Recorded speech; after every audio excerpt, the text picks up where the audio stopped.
Hello and welcome back to Not Fake News. We have a special video here with Tucker Carlson and Nigel Farage. It has Trump in it, and they really what I'm noticing here is they're unleashing Bannon now. They're unleashing Bannon because he's probably stewing. He's got a lot of opinions, and he's probably been stewing and wants to just scream and. He's getting his chance, and this is just the beginning, I believe. And actually, those are his words, or similar to that. You'll see what I mean. Good evening and welcome to Tucker Carlson tonight. Tonight we'll talk to the mayor of a city on the verge of bankruptcy who insists on maintaining sanctuary city status. We'll also talk to the leader of a transgender rights group who is furious about President Trump's recent action on bathrooms. But first up, it is undoubtedly a new age of nationalism. Politicians who reject rootless globalism are thriving all over the globe, and nowhere was that more obvious than at CPAC these last 3 days. Watch. Global cooperation, dealing with other countries, getting along with other countries is good. It's very important. But there is no such thing as a global anthem, a global currency, or a global flag. This is the United States of America that I'm representing. I'm not representing the globe.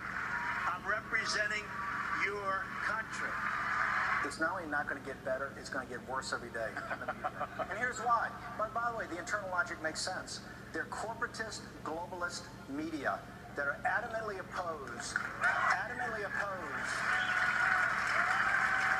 to an economic nationalist agenda like Donald Trump has. I always believed that we should govern our own country. I always believed we should be free to reach out and make our own deals with our real friends in the world. And it's funny, our real friends in the world speak English, have common law, and stand by us in times of crisis. You may recognize that man. That was Nigel Farage, who knows quite a bit about running a successful nationalist movement. He once headed the UK Independence Party and was a top backer of the 2016 Brexit referendum that demanded Britain's withdrawal from the European Union. Nigel Farage joins us now. Nigel, thanks for coming on. So, thank you. I think it's fair to say it's official. Nationalism is now global. It's obvious. There's no denying it with the president's speech. Why? Well, you say nationalism. I actually call it nationism. Okay. We believe in the nation state. That is the unit we identify with. That is what we feel part of. That is what we cheer for in the Olympics. And if necessary, that is what we're prepared to fight for. It embodies our values, our families, our communities, our heritage, our identity, maybe even our tribe. And I think what happened in 2016 with Brexit and with Trump, and I believe is going to roll out through 2017, is a return to normality. What the globalists tried to do was to destroy the nation state. And what those two big events of 16 did was to re-establish the democratic nation state. And that is right and proper and normal. So the nation state is such an obvious arrangement. It was organic. People created them because they wanted them. I guess the obvious question is, why did so many people in power spend so much time trying to obliterate them? What was their motive? Well, one of the motives was that France and Germany, every 25 years, kept fighting each other. Exactly. So they kind of wondered, how do we stop the Germans from crossing the Rhine and trying to smash the French? And they thought if they merged the two countries, that might be a way to do it. But just as with communism, the big idea that came before this, the road to hell could be paved with good intentions. The mistake they made was this: provided nation states are democratic, they will not fight and they will not go to war with each other. And if you try and give people a false identity, a false flag, a false god, if you like, then they will rebel and turn against it. And I think that what the European Union was kind of a prototype for a bigger form of global government. And had Hillary Clinton won, you would have become part of it. So thank goodness that Trump has stopped the rot. Right, and there would have been an even bigger reaction against it, I predict, in 4 years. So I think American nationalism is a good thing, a benign thing. I think the same of British nationalism. I think most people would agree deep down. Should we be as excited about the prospect of, I don't know, German nationalism or Japanese nationalism? Are all nationalisms created equal, and should we like them all? Well, that depends. If those nationalist movements get to a position where they're able to obliterate the democratic process, then we have a problem. But all the while, we have genuine democratic government, then what we should do is to trust the people. The people in all these countries are not stupid, and they will not allow real extremists into power. And the one thing that I find, Tucker, just so offensive is for people like me and Trump who've been pushing this idea of the nation state. You know, you make your own laws, you control your own borders, and you know, you reach out to your friends. We've been called extremists, we've been called fascists, we've been called all the names under the sun, and actually the real fascists are those that shout us down and say that our view isn't valid. So you heard a species of that from Steve Bannon at CPAC yesterday, who said this is going to be really hard to affect what we want to do because the globalists will be against us. Do you agree with him that the opposition to Trump is rooted in this attachment to globalism, or global government?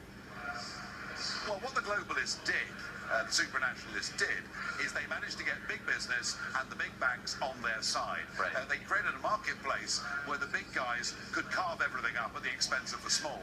So, you know, we've got to recognise that there are some very big vested interests that do not want Brexit to be a success and don't want Trump to be a success. You know, this is not going to be a cakewalk. This is not going to be easy. And I think that's what Steve Bannon was alluding to yesterday.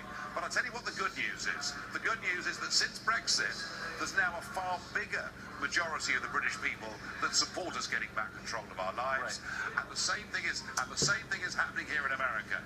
Since November the 8th, what you've seen is I think Nigel's being kind right now to America. I think maybe the Britons are getting more for it. I think some Americans, you know, I know a lot of Americans, I am for Trump, and a lot of Americans are for Trump already who voted for him. I think a lot may be coming on board, but I think it was nice of him to say that, you know, because he's hopeful that, and I'm hopeful too, that these people on the left start to see the light. But when I speak to one of them, I never come out going, yeah, that person seems like they might have gotten it, or they never get it. It's like they have the thick lead in their skulls. They hear nothing. It's almost like when, you know, you talk to a very small child, you know that what you're saying is not going to get through. So why even bother sometimes? You know, you want to, with these people, you just don't want to bother with them. You just, nothing they say. So I hope so. I'm hopeful. I think the media is the main thing here. The mainstream media, they really need to tell the truth about Trump, which is he's a great guy and he's doing a lot of good things. And until they do that, the people who are listening to them are going to continue to be brainwashed, and it's causing hysteria and chaos, and it's brainwashing these people, everyone that's listening and believing in them. This guy is great. Tucker, we know, is great, but this guy is really great. Nigel Farage, Brexit. Man who was elected on a ticket, and he intends to put it into action. That is what democracy is supposed to be. I think Trump is bringing back confidence and faith in the democratic process, and I bet you his popularity ratings are going to soar from here. So last question, do you think the people around him buy in? I mean, you see people like Steve Mnuchin, other Goldman people. Have they changed their views completely? Are they on board with this? No. Well, the fact that somebody worked at Goldman doesn't necessarily make them a bad person. True. It probably means they're very knowledgeable and very bright, and they understand financial markets. No, it means that they want to get the inside scoop most likely. But yeah, we'll go with what you're saying. I look at that team around Trump. I look at Bannon. I look at Kellyanne Conway. I think we've got some very smart people now in charge of the USA. And yeah, I've got every confidence that Donald Trump's team are going to bring jobs back to America. Yeah. They're going to control illegal immigration. And I think a couple of years into this administration, this could be one of the most popular presidents of modern times. So do I. Thanks for coming on. So do I. Well, if you've been awake at all, you probably know that President President Trump does not care for the media. Today at CPAC, he had this to say about the nation's publishers and pundits. Watch.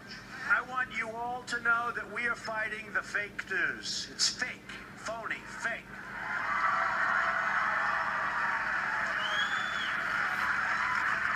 A few days ago, I called the fake news the enemy of the people, and they are. They are the enemy of the people. They're very dishonest people. In fact, in covering my comments, the dishonest media did not explain that I called the fake news the enemy of the people, the fake news. They dropped off the word fake. And all of a sudden, the story became the media is the enemy. They take the word fake out. And Interesting. Well, you're talking straight to the choir here, Mr. President. We know all about how important a word is in front of the word news.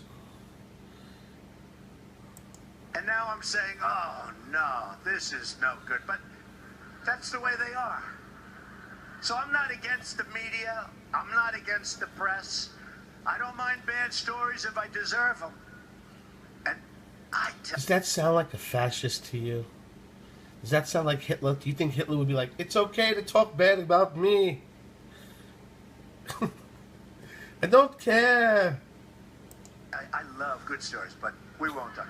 I don't get too many of them. Don't worry, we love you. Alright, I think that's it for this one. I'm going to make another Tucker video. We're going to spread them out. We don't want to put them all on one and bore you. But if you haven't subscribed to our channel yet, what are you waiting for? And if you like what we're doing here and not fake news, please hit the like button. It's very important. It means a lot to us. And if you're on Trump's side and you're fighting for Trump to be in there for 8 years, then all you have to do to support us is hit that like button. It pushes us up to the top of YouTube, and that also does a great thing. It pushes the left's crappy videos straight down to you-know-where. Hell, where they deserve to be. Thanks so much for watching, and I'll talk to you next time at Not Fake News.